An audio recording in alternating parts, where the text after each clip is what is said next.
Sabe, às vezes um diário secreto pode literalmente reescrever a história da tecnologia. E é exatamente isso que a gente vai fazer hoje. Vamos abrir as páginas de um caderno que ficou perdido no tempo para desvendar um dos capítulos mais, assim, misteriosos e importantes da ciência. O tempo que Nikola Tesla passou lá em Colorado Springs. E olha só, a nossa fonte aqui não é um livro todo bonitinho, editado, não. É algo muito mais íntimo. A gente está falando de um diário de laboratório, sabe? O registro bruto, sem filtro, dos pensamentos e experimentos do Tesla naquela época no Colorado. É a ideia de um gênio na sua forma mais pura, sabe? Direto da fonte. Então a grande pergunta que fica é, por quê? Por que um inventor que era assim mundialmente famoso largaria tudo para se enfurnar num laboratório remoto, bem no auge da carreira? O que ele estava procurando lá, sozinho, no meio das montanhas? Para a gente entender essa história, vamos ter que voltar um pouquinho no tempo. A nossa jornada começa em Colorado Springs, lá em 1899, bem aos pés do misterioso Pikes Peak. Imagina só o contraste. O Tesla era uma celebridade em Nova York, né? Famoso pelas invenções, pelas demonstrações dele que eram espetaculares. E de repente, ele simplesmente larga tudo isso por um projeto secreto num lugar completamente isolado, bem longe de todo mundo. E a chave para a gente desvendar esse mistério todo tá, adivinha onde? Guardada nas páginas do diário dele. É aqui que a gente consegue ter um acesso, assim, sem igual à mente desse gênio.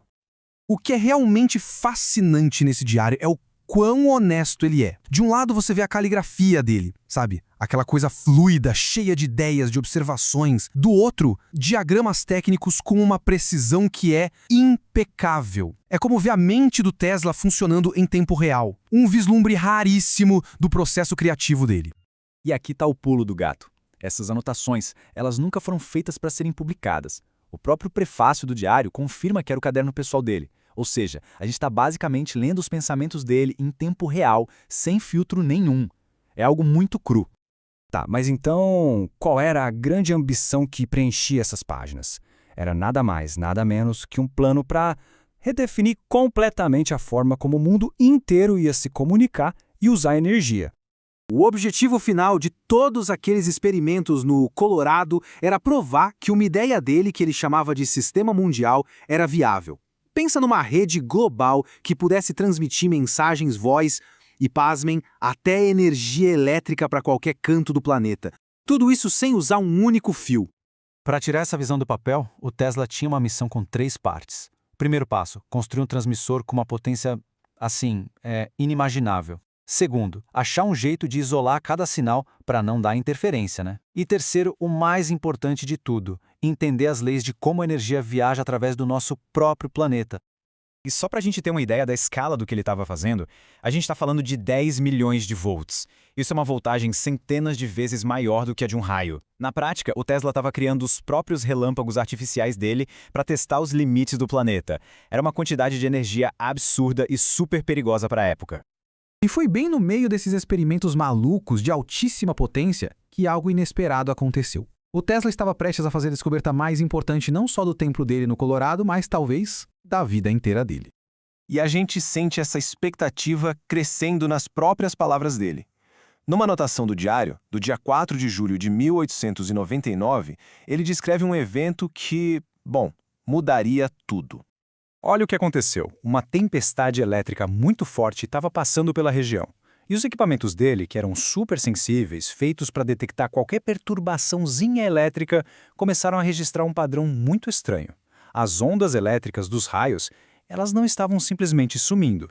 Elas pareciam voltar.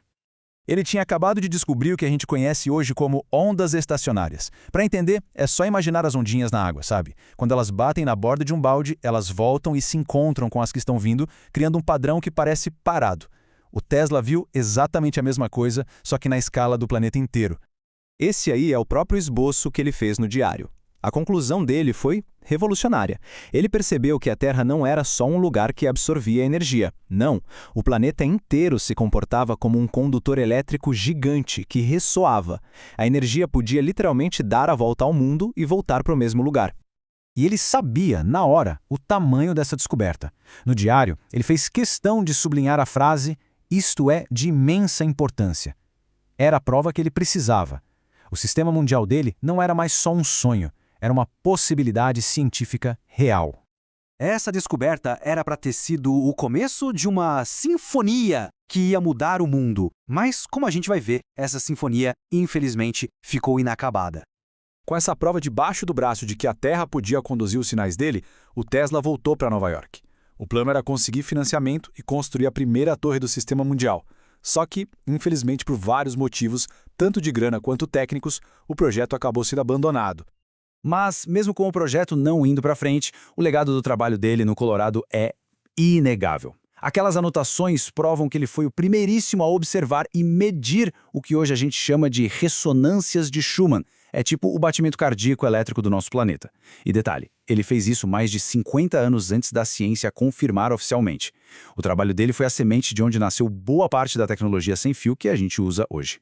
E isso tudo deixa a gente com uma reflexão, né? As anotações de Colorado Springs mostram o poder de uma mente que é curiosa e que não desiste. Pensa bem, se uma pessoa conseguiu, lá em 1899, sentir o pulso elétrico do planeta, imagina só o que não está escondido por aí nos cadernos e nos laboratórios de hoje, só esperando para ser descoberto.